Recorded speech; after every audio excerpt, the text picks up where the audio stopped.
आज हम लोग बात करेंगे हॉफस्टीड मॉडल की। हॉफस्टीड मॉडल हमें दिया था कीट हॉफस्टीड ने। कीट हॉफस्टीड ने कहा कि हम एनालाइज करते हैं कल्चरल डिफरेंसेस को और उनका किस तरह से इम्पैक्ट पड़ता है हमारी वर्क प्लेस पे। ठीक है, जहाँ भी हम काम कर रहे हैं वहाँ पे उसका किस तरह से इम्पैक्ट पड़ा है, वहाँ के वैल्यूज़ पे, वहाँ के बिहेवियर पे, लोगों का जो एम्प्लॉयज़ का बिहेवियर उस पर क्या इम्पैक्ट पड़ता है कल्चरल डिफरेंसेस का। उसके बारे में उन्होंने एक हॉफस्टीड मॉडल दिया। तो पहला फैक्टर आता है हमारा पावर डिस्टेंस। हॉफस्टीड मॉडल में हमारे 6 फैक्टर्स होते हैं जो इन्फ्लुएंस करते हैं वर्क प्लेस स्ट्रक्चर को, जिसमें सबसे पहला है पावर डिस्टेंस। पावर डिस्टेंस बताता है कि कोई भी सोसाइटी किस तरह से इनइक्वालिटी और हायरार्किकल स्ट्रक्चर को हैंडल करती है। इसको हम एक एग्जांपल से समझते हैं। सपोज एक ऑर्गेनाइजेशन ए है और एक ऑर्गेनाइजेशन बी है। ऑर्गेनाइजेशन ए में जितने भी एम्प्लॉयज़ हैं, चाहे वो किसी भी डेजिग्नेशन पे, उन्हें इक्वल बेनिफिट्स और इक्वल राइट्स मिल रहे हैं।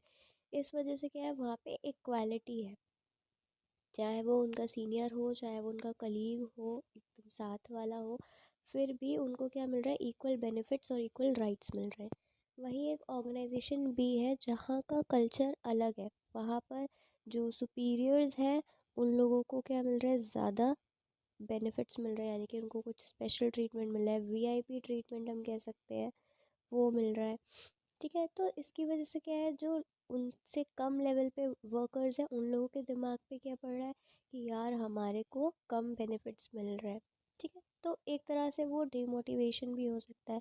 तो पावर डिस्टेंस जो है, इसके अंदर हमारा आता है PDI, power distance index. Power distance index हमें बताता है कि क्या डिफरेंसेस हमारे वर्क कल्चर में आते हैं, जो कि हम तब देखते हैं जब पावर को डेलीगेट किया जाता है एम्प्लॉयज़ के बीच में।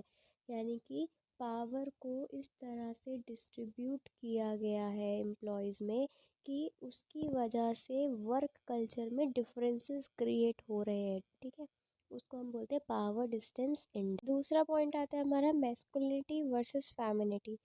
इससे हम नाम से समझ सकते हैं, मेल वर्सेस फीमेल कह सकते हैं। यानी कि जब रोल्स का या वैल्यूज़ का डिस्ट्रीब्यूशन हम जानते हैं बिटवीन द जेंडर्स, ठीक है, उसको हम बोलते हैं मैस्कुलिनिटी वर्सेस फेमिनिटी।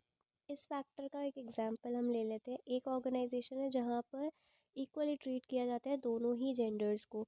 ठीक है, और एक ऑर्गेनाइजेशन है बी जहाँ पर मेल डोमिनेट करता है अपने फीमेल एम्प्लॉय को। एक ऐसी ऑर्गेनाइजेशन है जहाँ पर जेंडर के बेसिस पर कोई भी रोल का डिस्ट्रीब्यूशन नहीं होता या फिर कोई भी वर्क को डिस्ट्रीब्यूट नहीं किया जाता, यानी कि इक्वालिटी है।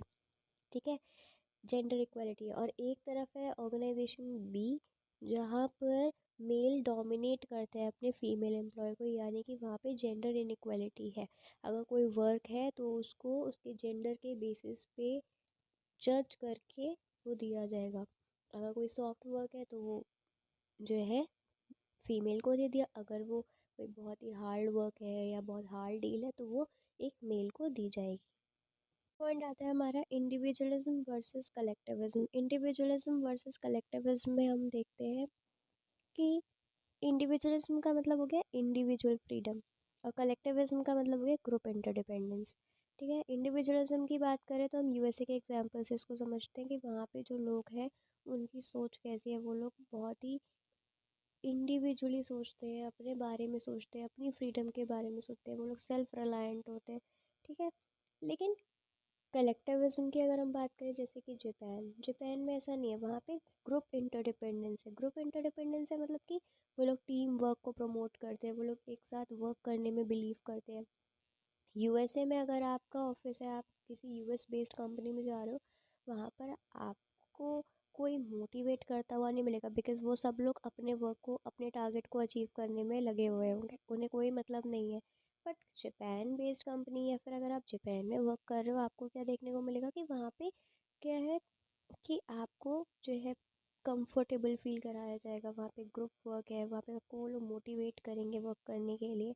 ठीक है, आपको जहाँ ये ज़रूरत पड़ेगी एक मेंटोर की, वो लोग हो सकता है ग्रुप में ही आपको कोई ऐसा मिल जाए जो आपको अच्छे से समझा सके कोई चीज़।